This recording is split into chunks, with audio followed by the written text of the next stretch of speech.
Olá pessoal, sejam muito bem-vindos à nossa primeira videoaula de Anélida, nesse modelo que foi a solução encontrada pela reitoria e por nós, para tentar diminuir ao máximo os prejuízos de perda de conteúdo que vocês teriam com essa crise da Covid-19 e do coronavírus.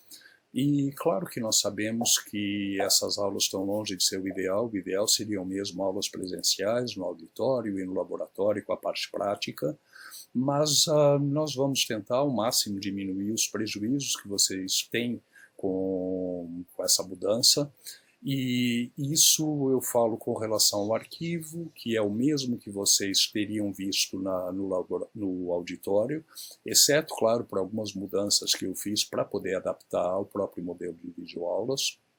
E, além disso, a parte prática, eu tentei incluir algumas fotos que eu tinha de materiais de aula prática nessa aula, algumas já estavam na própria aula, outras não, outras eu incluí agora, para vocês de alguma maneira poderem ver as estruturas, já que vocês não vão ter acesso ao laboratório.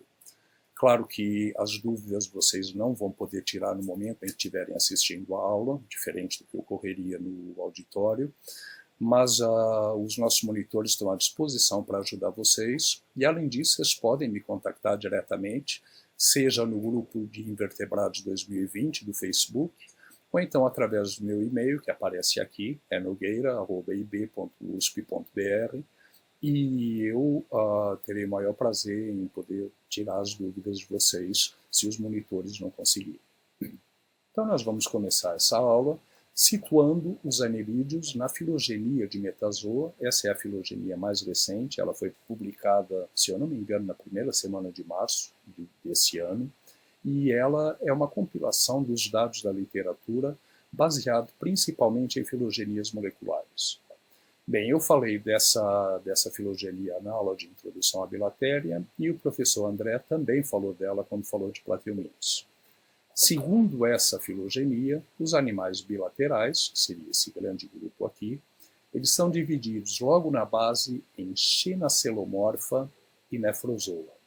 Os Xenacelomorpha compreendem os Acelomorpha, que são um grupo que anteriormente era classificado como plateumintes, mas apenas porque eles são acelomados e achatados. Já desde o princípio se desconfiava, ou os zoólogos desconfiavam, que as relações de Acelomorpha com os demais plateumintes não eram muito claras. Então agora eles realmente aparecem logo aqui na base da filogenia. E eles são grupo irmão dos Xenoturbellida, representados apenas pelo gênero Xenoturbella, que ganhou bastante destaque recentemente com a descrição de uma série de espécies novas do Atlântico e do Pacífico, e aí os pesquisadores fizeram a análise molecular e verificaram a proximidade desses dois grupos nesse clado maior, que seria grupo irmão de todos os demais animais bilaterais. Esses demais animais bilaterais apresentam não apenas nefrídeos, que é o que dá nome ao grupo, mas apresentam também uma série de sistemas que não são encontrados no Xenoacelomorpha, cujo único sistema realmente bem definido é o sistema digestório. Bem, os Nefrozoa, então esses animais bilaterais com sistemas, são divididos logo na base em deuterostômios, e esses deuterostômios compreendem os hemicordados, equinodermados, e depois os cordados, dos quais os vertebrados são um subfilo, e o outro grupo seria o grupo dos protostômios. Esse grupo dos protostômios é dividido logo na base também em ecdysozoa, que são os animais que sofrem ecdise, então que tem aquelas trocas periódicas de exoesqueleto, mediadas por um hormônio, que é a ecdisona, dos quais os artrópodes são os principais representantes, mas vocês têm também outros grupos aqui, conforme vocês vão ver com os professores Silvio e Sérgio. E o outro grupo é o grupo dos Spiralia. Esses Spiralia apresentam alguns grupos menores internos, como os Platizoa, que vocês estudaram com o professor André, compreende Plateumintes, que estão aqui, e mais os chamados Gnatífera, que seria esse clado daqui. E, além deles, temos os chamados Lophotrochozoa. E esses Lophotrochozoa, vocês já viram moluscos com o professor José Eduardo, e agora vocês vão ver comigo anelídeos, e depois nas próximas aulas, ou na terceira aula, terceira das minhas aulas, vocês vão ver os lophoforados junto com os nemertíneos. Bem, esse grupo Lophotrochozoa, em algumas outras filogenias, vocês veem esse nome se referindo a todos os animais Spiralia, todos aqueles que têm segmentação espiral. Aqui, nesta outra filogenia, o grupo foi mais restrito. Lophotrochozoa é um nome aplicado apenas a esse clado aqui. Há algumas diferenças na literatura, isso é normal, mas de qualquer maneira vocês têm condições de saber o que é cada um. Começando então com os anelídeos, vamos falar das características gerais desse grande filo. É um dos grandes filos de animais bilaterais. Hoje são conhecidas cerca de 15 mil espécies, então há cerca de 15 mil espécies válidas, só que esse número varia. Dependendo da literatura que vocês forem consultar, vocês vão ver entre 15 e 20 mil. Só que, na realidade, espécies novas de anelídeos são descritas quase que diariamente. Então, a gente estima que esse número, na verdade, seja muitíssimo superior, seja pelo menos umas 10 a 15 vezes esse 15 ou 20 mil. Então, os zoólogos estimam que, na realidade, no planeta, haja cerca de 150 a 200 mil espécies de anelídeos. E os anelídeos são divididos em dois grupos, como eu acredito que vocês já tenham visto desde os tempos do colégio. Esses dois grupos são o grupo dos poliqueta, que está entre aspas aqui, porque hoje poliqueta é considerado parafilético. Então, o grupo dos poliqueta e dos clitelata. Na verdade, talvez alguns de vocês tenham visto no colégio que haveria 3 classes. Classe, né? Nome lineano, a gente evita usar a nomenclatura lineana dos táxons, mas de qualquer maneira eram tratados no colégio como 3 grupos de igual ranking, digamos, que seriam os poliqueta, oligoqueta e irudínia. Só que, na verdade, oligoqueta e irudínia são agrupados num clado maior porque ambos compartilham a presença de um clitelo, que é uma estrutura reprodutiva de que vamos falar, e, portanto, esses dois são agrupados num clado maior, que seria o clitelata. No passado, poliqueta e clitelata eram considerados grupos irmãos, poliqueta com a sinapomorfia da presença de parapódios, onde as cerdas se inserem, enquanto os clitelata teriam uma série de sinapomorfias reprodutivas, inclusive a presença de um clitelo. Hoje isso não é mais aceito, todas as filogenias, tanto moleculares quanto morfológicas, dependendo da maneira como se codificam os caracteres, mas todas as filogenias indicam que clitelata saiu de dentro de poliqueta e de um grupo de poliquetas que nós chamamos de poliquetas sedentários. Tudo isso vai ser discutido ao longo das aulas. Bem, os anelídeos tipicamente apresentam um corpo vermiforme. E o que seria vermiforme? Qual a definição? A definição de verme, ou um corpo vermiforme, seria um corpo de largura aproximadamente uniforme e muito mais comprido do que longo. Então, vocês têm uma série de animais vermiformes, não apenas os anelídeos, mas vocês têm também os nemertínia, e vocês têm larvas de artrópodes que também são vermiformes. Então, vocês têm muitos animais que têm esse formato corporal. No caso de anelídeos, o corpo, além de vermiforme, é alongado e, principalmente, ele é dividido em anéis. É o que dá o nome ao filo anélida. Então, ele é metamerizado.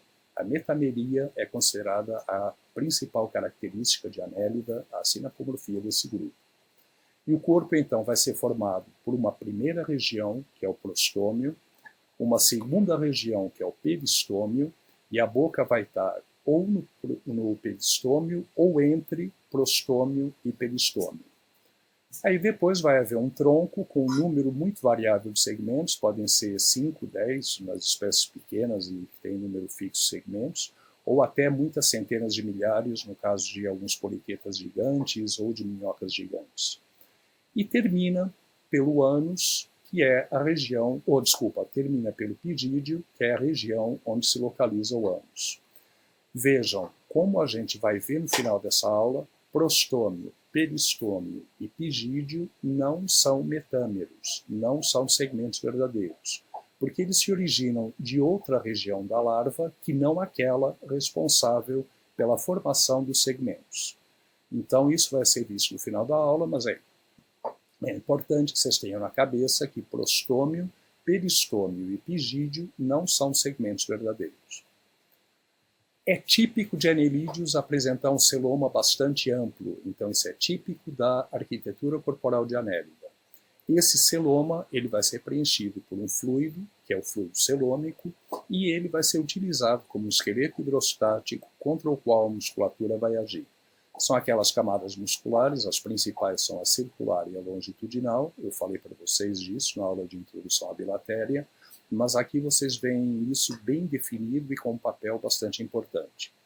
Os únicos anelídeos que não têm esse celoma amplo, que tiveram uma redução dele, nós vamos ver nas aulas, são as sanguessugas, são os iridíneos, mas mesmo neles o fluido celômico continua sendo um esqueleto hidrostático. E, na grande maioria dos casos, esses animais apresentam circulação emal fechada e excreção por metanefrídeos, só que principalmente em poliquetas vai haver nas formas menores principalmente, há uma tendência ao desaparecimento dos septos internos. Se desaparecem os septos, o fluido celômico passa a circular por todo o corpo e aí o fluido celômico assume a função circulatória e o sistema emal tende a ser reduzido, aberto ou até ausente. Bem, com relação à arquitetura corporal de anelídeos, eu falei que a grande característica do grupo, o que dá o nome a esse grupo, é a metameria. Isso realmente é o que distingue os anelídeos dos demais animais. E essa metameria, ela é tipicamente uma compartimentalização do celoma, ou seja, uma divisão do celoma em unidades menores. Pensem, se vocês tivessem um animal grande, vermiforme, com uma única cavidade celômica, o fluido celômico aí contido teria um volume muito grande, principalmente em proporção ao tamanho do animal. Independente do tamanho dele, ou a quantidade de fluido celômico ali proporcionalmente seria muito grande, e isso exigiria uma grande força muscular para poder agir contra esse fluido celômico para gerar algum tipo de movimento. E acredita-se, então, que a arquitetura corporal metamerizada de anelídeos tenha surgido em resposta a pressões seletivas que levaram esses animais a se enterrar em sedimentos moles. Então, o hábito cavador, o hábito de se enterrar no sedimento, foi o que, acreditam os zoólogos, foi o que levou a pressões seletivas que deram origem aos primeiros anelídeos. Como isso? Pensa, então se esses animais se enterram, para que haja uma fineza de movimentos, para que seja possível que uma região do corpo consiga se distender e contrair, independente de outras regiões do corpo, isso só seria possível se os animais estiverem subdivididos internamente. Por quê? Porque se for uma única cavidade aqui, sem qualquer divisão interna, então, na hora em que a musculatura circular contrair, todo esse fluido vai ser movido por inteiro, gerando uma resposta da longitudinal, mas essa resposta também seria no âmbito do corpo inteiro. Então, isso não dá um refinamento de movimentos que permita que esses animais se enterrem. Então, acredita-se que os anelídeos ancestrais tenham sido selecionados exatamente por causa desse fator, da diminuição de unidades, diminuição do volume de líquido a ser movido por cada feixe muscular. E vocês, abrindo uma minhoca, uma atividade que vocês fariam na aula prática, vocês veriam exatamente isso. Vejam, os anéis são divididos, os metâmeros, se preferirem, são divididos por septos internos, que no caso dos oligoquetas são septos completos, então isolam completamente os segmentos uns dos outros, e levam então a esse refinamento maior nos movimentos. Só que isso tem um custo. Se há esse refinamento maior por isolar segmentos uns dos outros, também cada segmento tem que ser autossuficiente. Autossuficiente como? Precisa haver uma repetição de órgãos segmento a segmento para que esses metâmeros sejam unidades viáveis, para que eles sejam funcionais. Então, em cada metâmero deve haver uma musculatura própria, que vai ser aquela que vai agir contra o fluido celômico contido na cavidade daquele segmento e que vai gerar os movimentos. Além disso, as células de cada metâmero vão produzir resíduos nitrogenados, os excretas nitrogenados, que vão ser lançados no fluido celômico e devem ser eliminados segmento a segmento. Então, tem que haver uma repetição de nefrídeos segmento a segmento. E, na verdade, vai haver um par de nefrídeos por segmento, exatamente para poder remover esses excretas nitrogenados. Além disso, a própria circulação sanguínea, os vasos sanguíneos, eles também devem ser metamerizados. Também, a cada segmento do corpo tem que se fechar um circuito. Então, vai haver um vaso dorsal, que vai ao longo do corpo inteiro, levando sangue em direção anterior. Vamos ver para frente que esse vaso dorsal é o que se contrai, ele tem musculatura na parede, e é ele que se contrai para impelir o sangue, e ele leva esse sangue em direção anterior, em direção então à cabeça, se ela estiver presente. Embaixo vai haver um vaso ventral, e esse vaso ventral leva o sangue em direção posterior. Então nós temos no dorso um vaso que leva o sangue em direção anterior, em direção à cabeça, e no ventre um outro vaso que leva o sangue em direção posterior. Esses dois vasos então correm ao longo do corpo inteiro. Eles atravessam os septos e eles passam realmente de prostômio a epigídeo. Eles vão ao longo de todo o corpo. Mas em cada metâmero do corpo tem que haver circuitos que possam tanto irrigar as células, alimentar as células, quanto também absorver nutrientes, absorver oxigênio, e isso é feito através de ramificações do vaso dorsal que chegam ao vaso ventral e de ramificações do vaso ventral que chegam ao dorsal. Então, no caso do vaso dorsal, vai haver a cada segmento do corpo uma rede de capilares que desce, abraça o intestino, ou tubo digestivo. Na região do intestino mediano, eles vão ser responsáveis pela absorção de nutrientes, e essa rede de vasos capilares desemboca no vaso ventral. E do vaso ventral, por outro lado, sai uma rede de capilares que vai para a superfície da pele, vai para a região da epiderme, realiza as trocas gasosas e aí desemboca no vaso dorsal. Então, a cada segmento do corpo vai haver uma capilarização que sai do vaso dorsal, envolve o intestino e chega no ventral, e sai outra que sai do vaso ventral, vai para a superfície da pele, faz as trocas gasosas e chega no vaso dorsal. Além disso, também, para que haja movimento da musculatura metâmero a metâmero, eles têm que ser inervados por gânglios do sistema nervoso, geralmente um gânglio por metâmero, ou em algumas formas um par de gânglios, que a gente vai discutir depois. Mas metâmero a metâmero tem que haver a repetição, então, desses órgãos, desses gânglios do sistema nervoso. Então, isso caracteriza o que a gente chama de homologia seriada, ou seja, os segmentos eles são homólogos, em série. Cada segmento tem uma repetição de órgãos, seja feixes musculares, nefrídeos, um par por segmento, vasos sanguíneos, um plexo capilar que sai do vaso dorsal, envolve o intestino e chega no ventral, e outro que sai do ventral, vai para a superfície da pele para realizar trocas gasosas e chega ao vaso dorsal. E também repetição de órgãos no sistema nervoso através de um ou um par de gânglios para cada metâmero do corpo.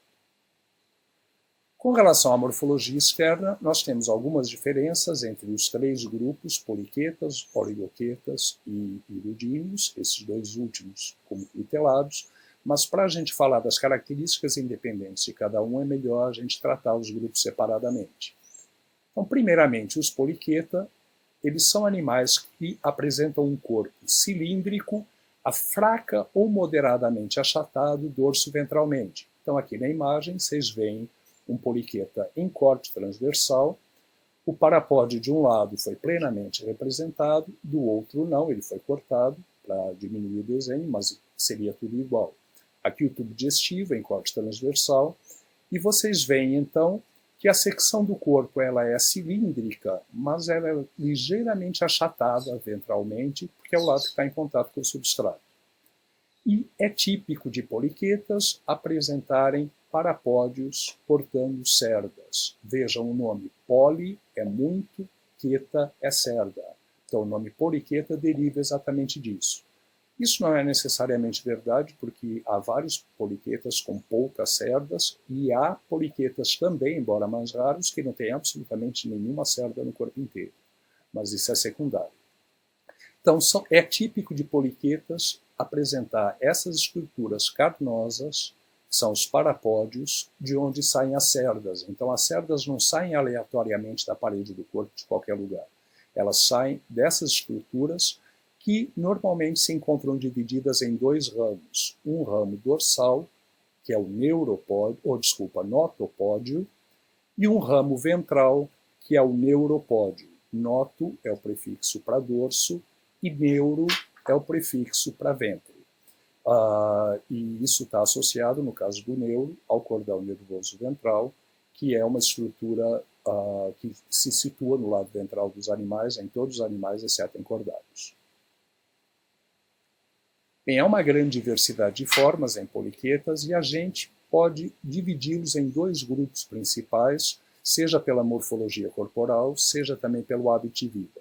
E esses dois grupos são os errantes, que são animais que se deslocam ativamente pelo substrato, então eles vagueiam pelo substrato, rastejam sobre o assoalho marinho, ou algumas raras formas podem ser pelágicas, mas são muito poucos.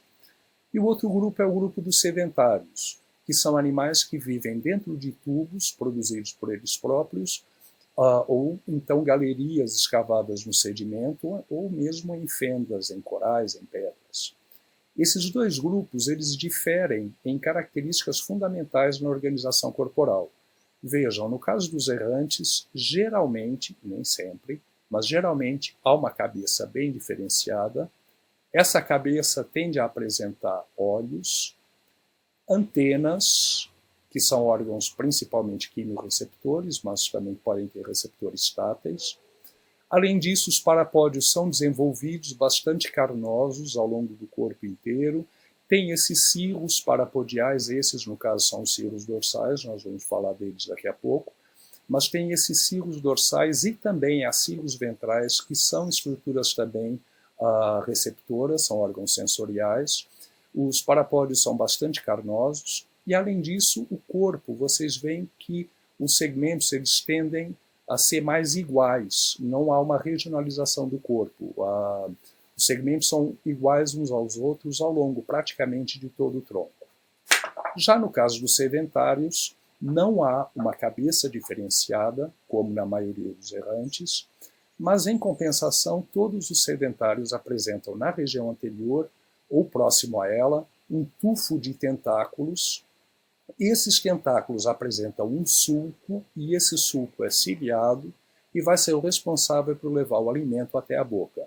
Então eles, de alguma maneira, que a gente vai discutir depois, eles capturam o alimento com esses tentáculos e então esses cílios que ficam nessa goteira, nessa fenda ao longo dos tentáculos, eles vão levar as partículas de alimento até a boca. Pode haver uma seleção, nós vamos discutir, mas nesses animais, então, vocês nunca veem uma cabeça com antenas. Olhos podem estar presentes, nós vamos discutir depois, mas não tem essa cabeça individualizada, que é tipicamente formada por prostômio mais peristômio no caso dos errantes.